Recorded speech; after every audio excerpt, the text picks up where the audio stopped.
राधे राधे, जय श्री कृष्णा। आप सभी को षटतिला एकादशी की ढेर सारी शुभकामनाएं। सभी के जीवन में भगवान विष्णु और माता लक्ष्मी की कृपा से आप सभी को सभी प्रकार की सुख समृद्धि की प्राप्ति हो। जो भी भक्त सच्ची श्रद्धा के साथ नियम और निष्ठा के साथ षटतिला एकादशी का व्रत धारण करते हैं तो यह व्रत सद्बुद्धि और आरोग्यदायी एकादशी व्रत कहलाती है।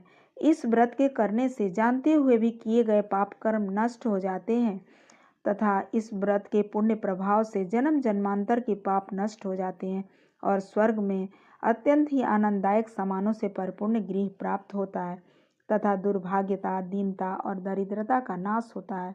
षटतिला एकादशी में 6 तरह के तिल का प्रयोग बताए गए हैं।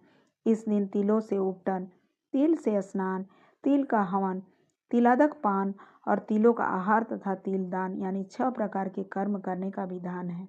इस दिन खास करके भगवान विष्णु और माता लक्ष्मी तथा भगवान श्री कृष्ण को तिल तथा गुड़ से बनी प्रसाद को भोग लगा करके खाना चाहिए तथा द्वादशी तिथि में पारण करना चाहिए।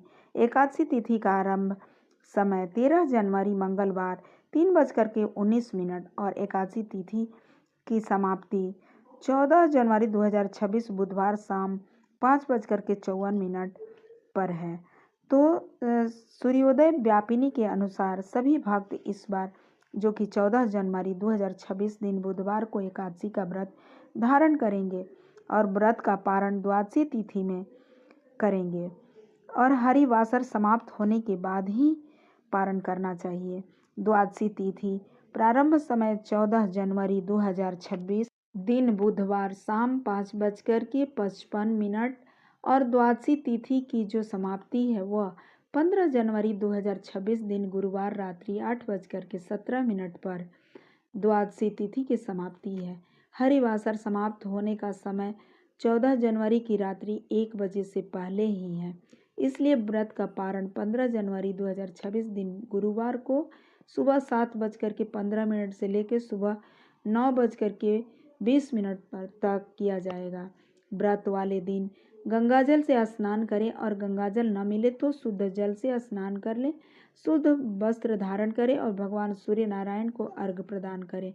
व्रत का संकल्प लेना चाहिए, भगवान नारायण से व्रत पूरा होने का याचना करें और व्रत वाले दिन भजन कीर्तन आदि कार्य करें। भगवान को गंध धूप दीप अर्पण करें तथा तिल और गुड़ से बने वस्तुओं को भोग लगाएं और उसमें तुलसी दल अवश्य ही अर्पण करें तथा कथा श्रवण करें। विष्णु सहस्त्र नाम और विष्णु स्तोत्र पाठ को पढ़ें या सुने। जागरण करते हुए व्रत को पूर्ण करें।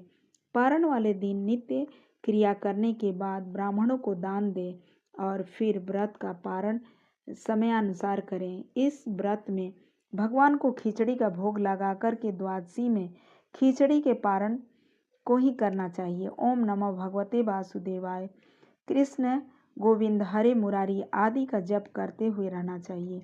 इससे भगवान वासुदेव अति प्रसन्न होते हैं।